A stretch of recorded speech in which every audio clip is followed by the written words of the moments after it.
Oiê, aqui é a Cristina Aires e este é a Conexão Belém COP30.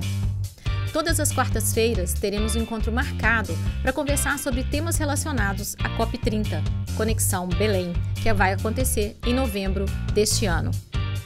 Bora lá falar sobre este tema e tantos outros assuntos na sua plataforma de áudio preferida. Espero você! Oiê, eu sou a Cristina Aires e este é mais um episódio do Conexão Belém COP30. Hoje nós vamos falar com a professora universitária da UNB, Mercedes Bustamante. Pega seu café, pega sua água e vem comigo. Bom dia, Mercedes, é um prazer estar aqui com você. Eu te agradeço desde já por ter aceitado esse convite. Você é uma pessoa muito especial e que tem uma bagagem bastante forte, né, em todos os biomas brasileiros e na sua jornada nas universidades, na UNB, etc. Eu vou começar te perguntando como é que estão os preparativos para a COP do seu lado, né? O que vocês estão fazendo e como que você está vendo essa COP de uma maneira geral? Bom, obrigada primeiro pelo convite, um prazer estar aqui conversando com vocês e sobre esse tema, né, que é tão central, né, para a humanidade, que é a discussão de como abordar as soluções necessárias para a mudança do clima, né? Com relação à COP, né, a nossa contribuição tem sido muito o que eu chamo no pré-COP, né? Exatamente aí na elaboração de documentos, né, colocando demandas, pontos necessários para o encaminhamento das soluções, muito também na discussão da importância da integração da agenda da biodiversidade com a agenda do clima, né? Elas são tratadas hoje, como vocês sabem, em convenções separadas, mas nós temos indicado cada vez mais que existe uma forte sinergia entre proteger a biodiversidade e trabalhar soluções para a mudança do clima. Então, essa tem sido muito um foco, né, da atuação e dos documentos que nós temos produzidos, né, para apoiar, né, e dar subsídios para essa discussão. E como que está sendo a reação desse comitê brasileiro e da comunidade internacional a essa demanda, né, essa solicitação que é super legítima? Ela vem aparecendo de várias entidades diferentes, né? A própria COP da Biodiversidade, né? A última reunião também já trouxe essa demanda. Existe uma iniciativa da ONU, do Departamento, né, de Desenvolvimento Econômico e Social, que é uma iniciativa exatamente focando nas sinergias entre os Objetivos do Desenvolvimento Sustentável e a ação climática. E uma dessas sinergias é precisamente a conservação da natureza, né?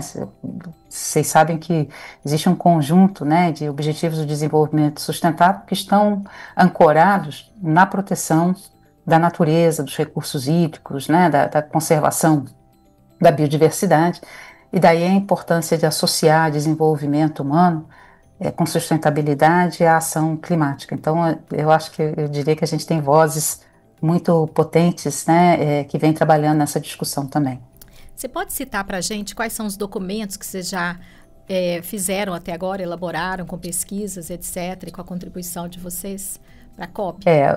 Isso, eu acho que um documento importante é precisamente esse relatório desse projeto de sinergias, né, apoiado por esse setor da ONU e apoiado também pela própria UNFCCC, né, pela Convenção Quadro das Nações Unidas, que é esse documento de sinergias.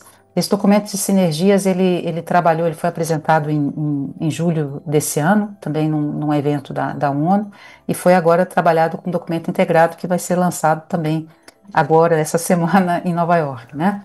Ele tem três partes importantes. Uma parte, né, é a interação entre ação climática, saúde e cidades.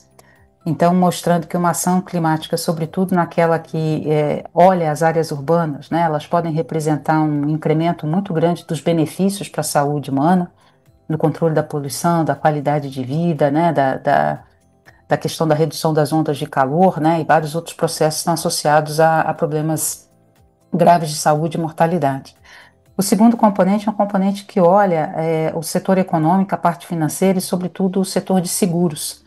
Então, quando a gente pensa que o mundo mais aquecido vai estar mais sujeito a eventos climáticos extremos, né, todo esse setor de seguros, né, passa a ser impactado sobre isso, né? O que a gente vai conseguir hoje aplicar, né, uma iniciativa, uma ideia de ter um seguro quando a gente não tem controle sobre esses eventos extremos? A gente viu isso, né?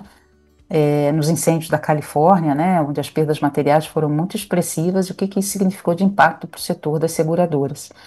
E o terceiro componente, né, desse conjunto é precisamente esse documento, né, que nós trabalhamos aqui no âmbito da UNB, que é esse que mostra as sinergias entre a conservação da natureza e a ação climática, não só em termos da mitigação, mas também em termos da adaptação. Então, a adaptação ela é favorecida, né, lidar com os impactos da mudança climática se a gente tem a conservação desses recursos naturais, se a gente tem essa proteção que a natureza pode nos dar também contra os próprios eventos extremos. Como que você está vendo? Eu não sei se você foi até essas reuniões prévias de Bonn, né, de New Delhi, né, agora em Nova York. Como que você está vendo todo esse andar da carruagem, todos esses pontos na mesa, alguns costurados, outros não, né? Então, assim, como que você está vendo esse crescente, né, essas discussões na mesa até chegar na COP em novembro, né? Eu não estive nas reuniões, mas eu acompanho, né, o desenvolvimento Sim. dos resultados. Como eu comentei, na reunião de Bonn, por exemplo, foi feita uma apresentação prévia desse documento que nós trabalhamos, das sinergias, né?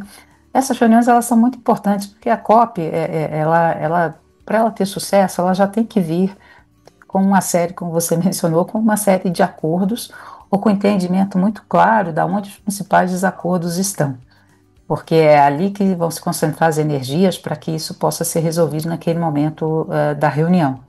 Então, é esse processo de elaboração, e a gente não pode subestimar a complexidade do que está sendo discutido, né? Por mais que hoje a gente diga que é um momento de implementação, de que o que estava no Acordo de Paris já precisava estar regulado, já está acordado e agora implementar, a realidade que hoje se impõe, né, geopolítica, ela ficou mais complexa, né?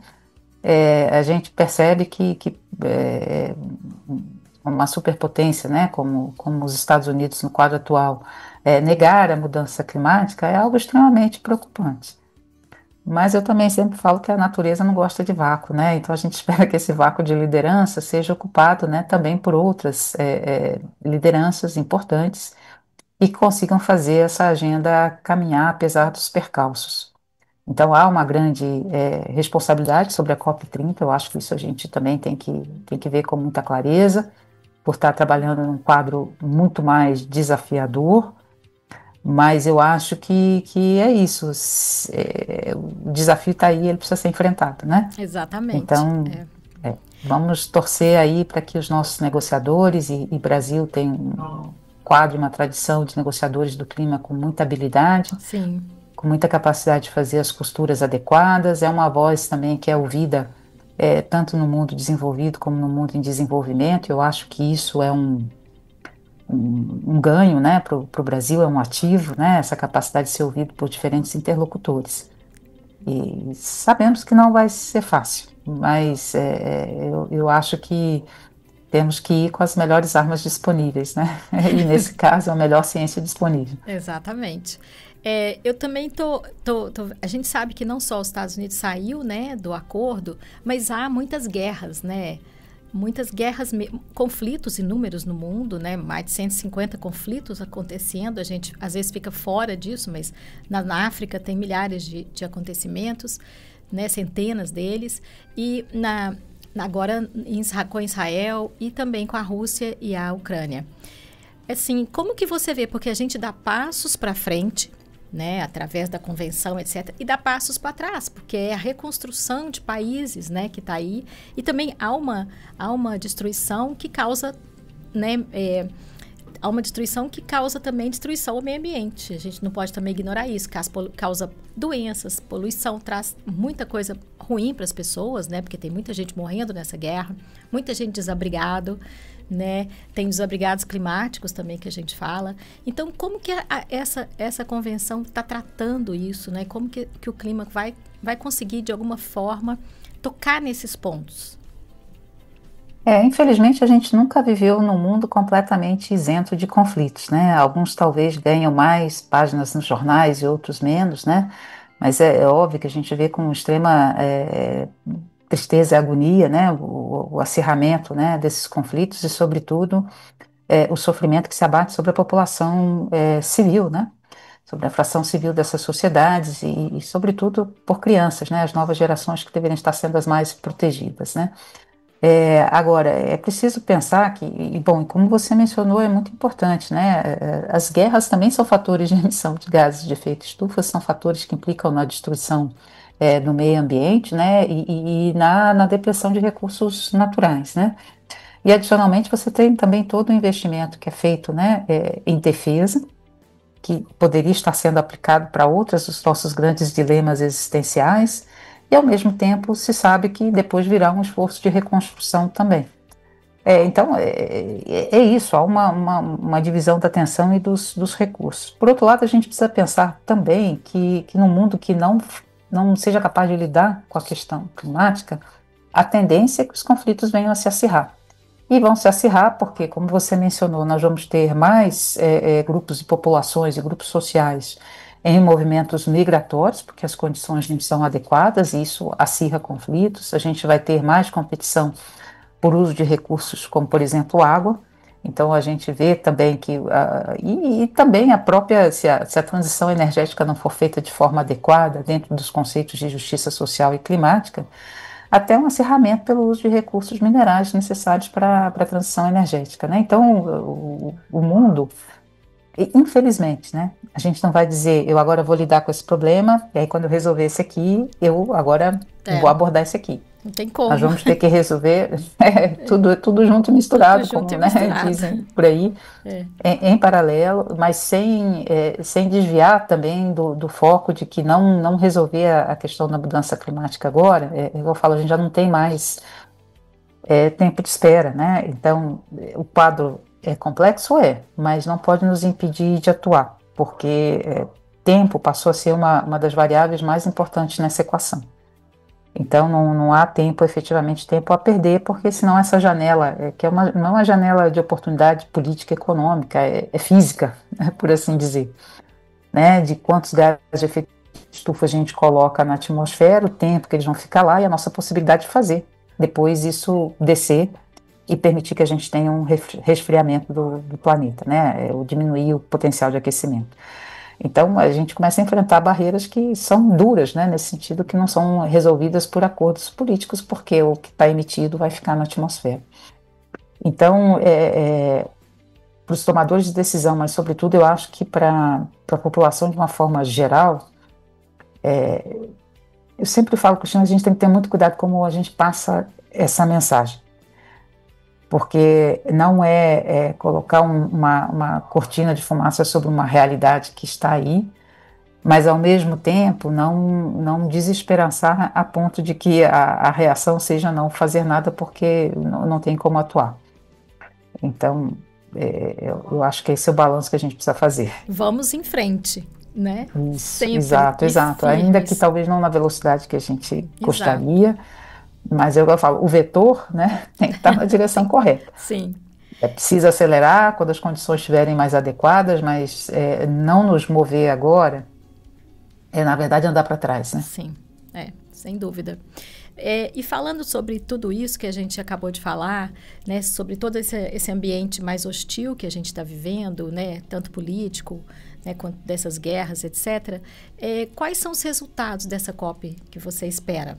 Quais seriam os mais relevantes para vocês? O que você espera realmente que saia dessa COP?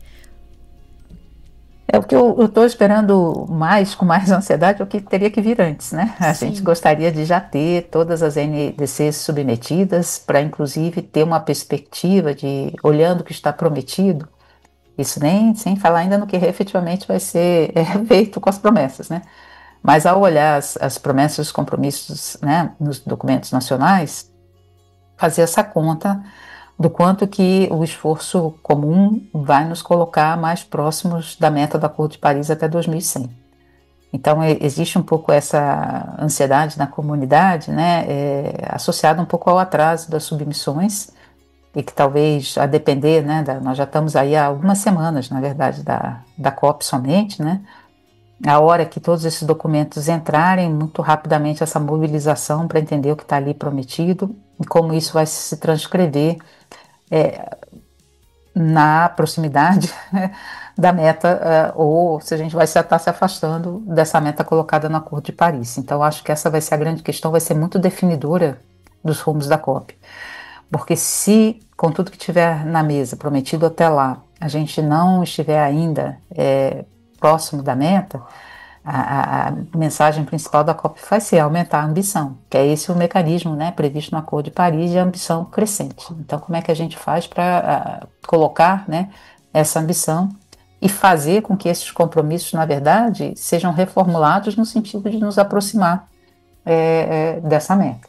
Então, eu acho que é difícil até dizer, porque a gente está ainda muito na dependência do que virá, todos os representantes enviando as suas contribuições, e a gente entender aonde isso vai nos levar.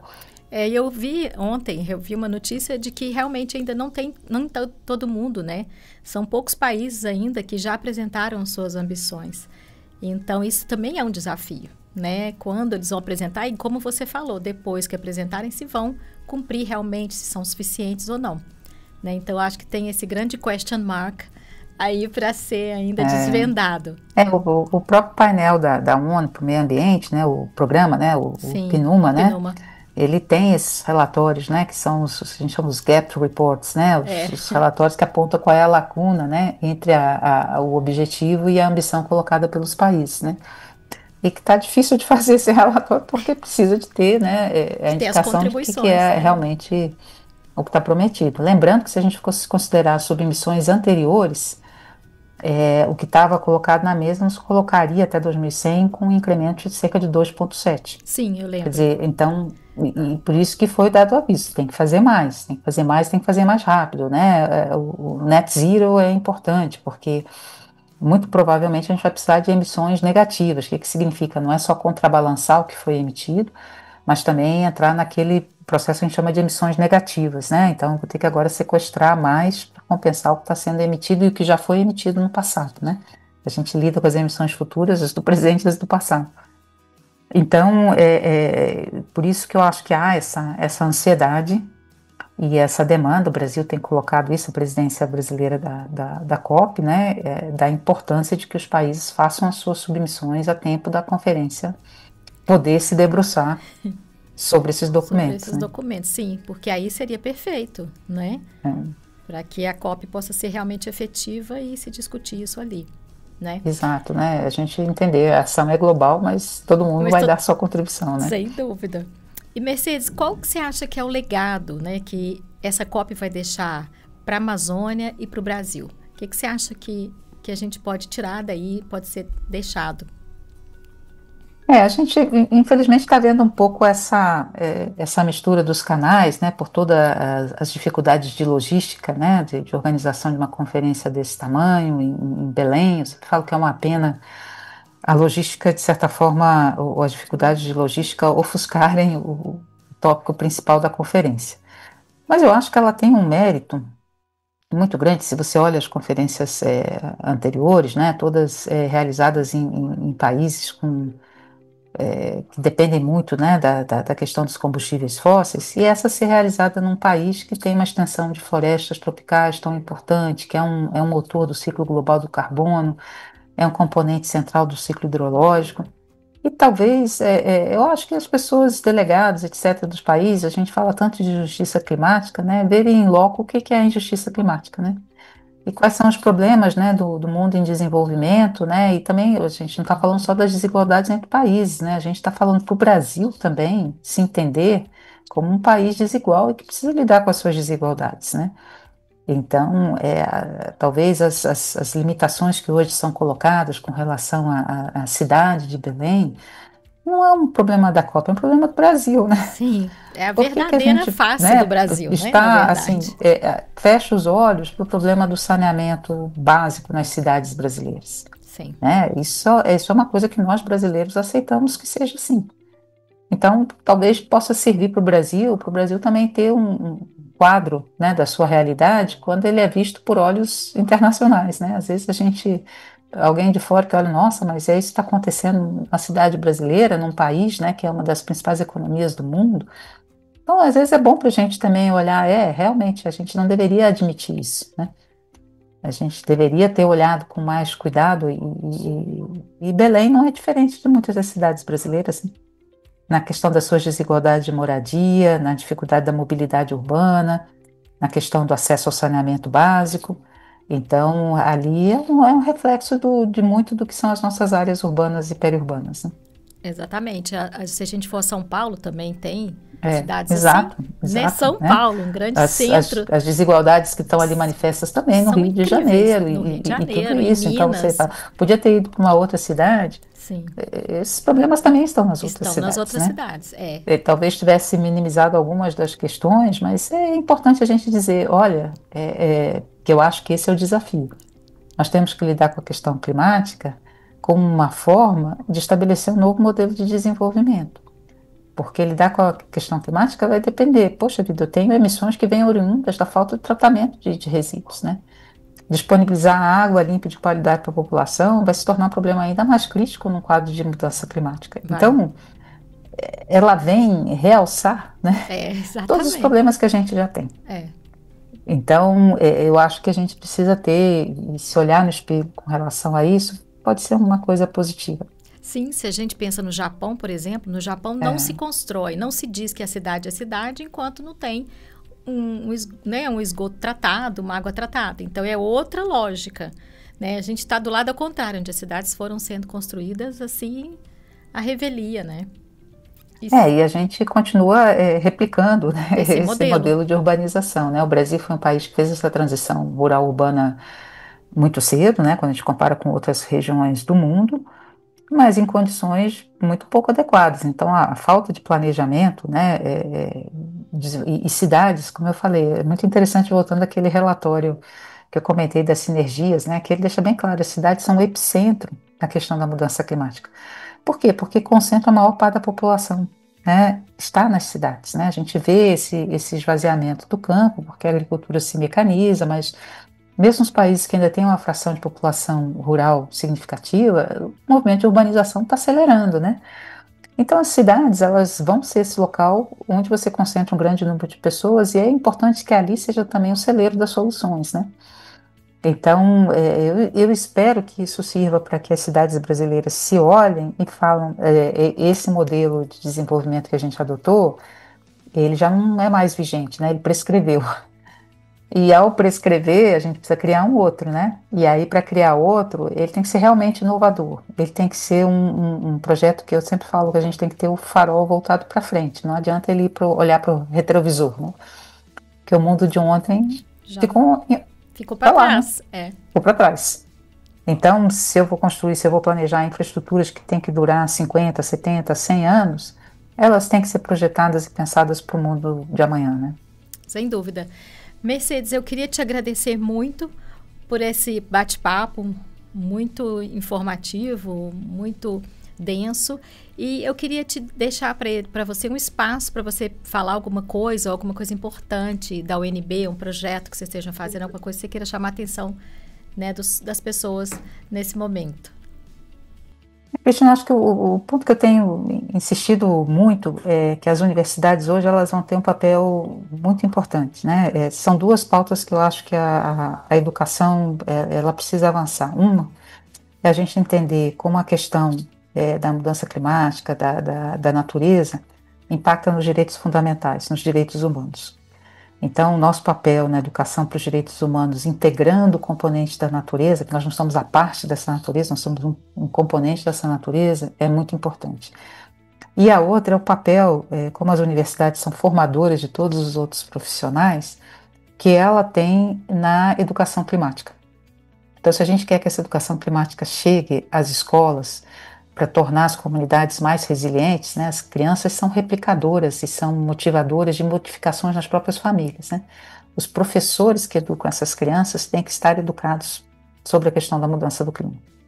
E quem forma os professores é a universidade, né? Os nossos institutos federais, né? As nossas licenciaturas. Então, se a gente quer que o setor de saúde entenda o que a mudança climática vai ter de impacto sobre o SUS, a gente precisa formar médicos que tenham formação em mudança climática. Então, eu hoje vejo dois grandes duas linhas de frente que a universidade tem que pegar essa bandeira e avançar, que é essa relação muito forte entre a questão do meio ambiente e a questão dos direitos fundamentais, né? Então, a proteção do meio ambiente é um direito fundamental de qualidade de vida, e a outra é a questão da formação de todos os profissionais que as universidades ou instituições de ensino superior formam, que tenham um componente de educação climática, que entendam que o engenheiro tenha que entender por que ele tem que começar a projetar diferente, que um arquiteto, um urbanista tem que pensar nas cidades sob a ótica da mudança climática, do setor de saúde.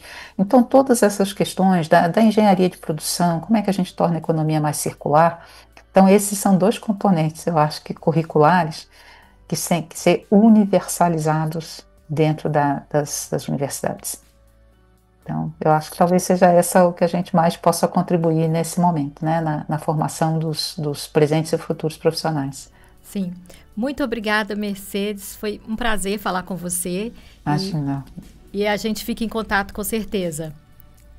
Obrigada novamente pela oportunidade, que tinha um prazer estar aqui com vocês, e vamos torcer para a gente fechar esse ano com boas notícias vindas da COP30. Sem dúvida, amém. Sem dúvida, amém.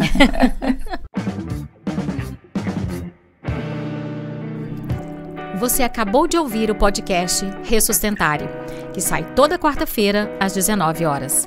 Então, temos um encontro marcado. Pegue seu café e vem comigo.